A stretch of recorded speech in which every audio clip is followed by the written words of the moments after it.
If you're giving a talk in front of an audience, you've got slides, notes, or script or whatever, just remember these two things. You're going to make a mistake at some point. And when you do, don't freak out, right? It's always going to happen. But, of course, one thing to help you with these mistakes, make sure you spell check, right? Just like I'm doing right there. You're going to make mistakes, but don't make obvious, silly mistakes that are really going to, eat away at the effectiveness of your presentation. Now, beyond that, there are a lot of reasons that people get nervous before and during presentations. And one of the top things that I've found is that some people believe that just one mistake, any mistake, will cost them their credibility. As if saying something wrong, even the littlest thing, means that everything they say is wrong, or that people will immediately tune out, or they'll leave, they'll walk right out. They'll say, get off the stage, you said that name wrong. It's not going to happen. There are other reasons too. But what everyone should remember is that if you've been asked to give a talk, it's because people already trust you. They want to hear what you have to say, whether it's a big keynote address or it's a 5-minute talk in a staff meeting. If you've been asked to say something, they trust you and they want to hear from you. So you've already got some goodwill stored up there.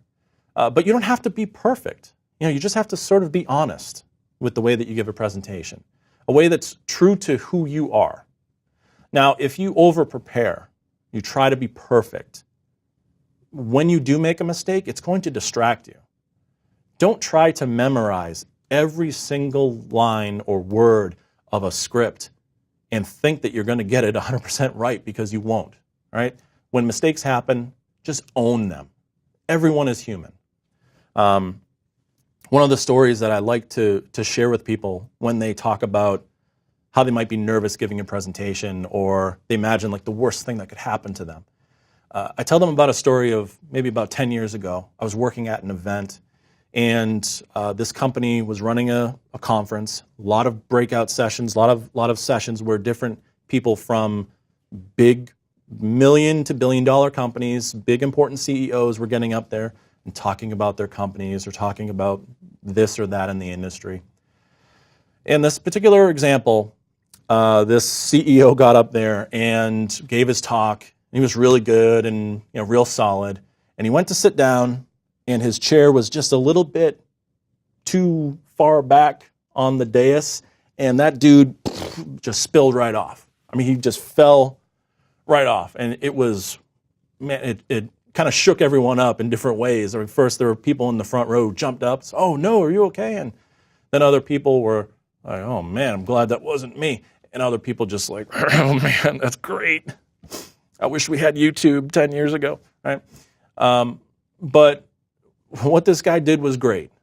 Okay, he didn't let this whole thing affect him. He got up and waved to everyone and even took a bow. He said, I'm cool, I'm good, right? And then when the next person spoke and they did their thing and they were about to sit down, he leans into the mic, he says, let me get your chair for you. And then the whole crowd loved it. It was great. And it was a great way to save kind of this, this from this big mistake, this total accident that happened. And it's because he was human and he owned it, right? He didn't worry too much about it. He didn't get nervous. He didn't get totally red-faced and think, I'm a failure. This ruins me. I'll never be asked back again. He was okay with it, right? And the rest of the crowd was too.